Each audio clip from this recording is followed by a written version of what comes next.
নমস্কার বন্ধুরা, ভাই বোনের হেসেল ঘরে সবাইকে স্বাগত। আজ আমি আমার বসিরহাটের বাড়ি মানে বাপের বাড়ি সরস্বতী পুজোর ছোট একটা ভিডিও আজ আমি আপনাদের সাথে শেয়ার করব।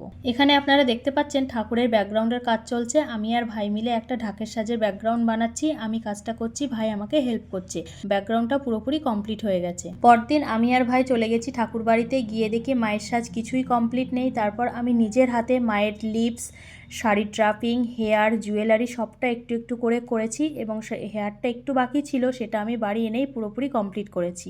সব শর্টসগুলো তুলতে পারিনি, ভাই ব্যস্ত ছিল, ওই জন্য ডিটেলসটা দিতে পারলাম না।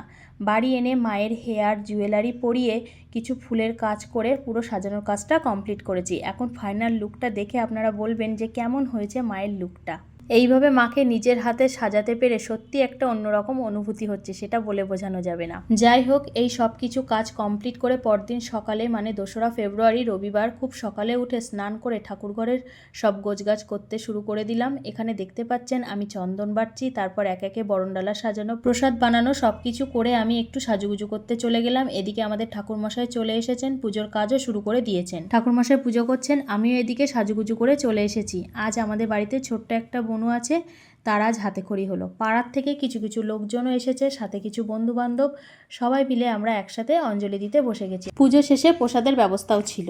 তারপর সন্ধেবেলায় আবার ঠাকুরমশাই এলেন, হোমযজ্ঞ করে আমাদের পুজোর কাজটা পুরোপুরিভাবে কমপ্লিট হলো। তাহলে বন্ধুরা, কেমন লাগলো আমাদের পুজোর ভিডিওটা কমেন্ট করে জানাতে ভুলবেন না কিন্তু। আর ভালো লাগলে লাইক ও অনেক অনেক শেয়ার করে দেওয়ার অনুরোধ রইল।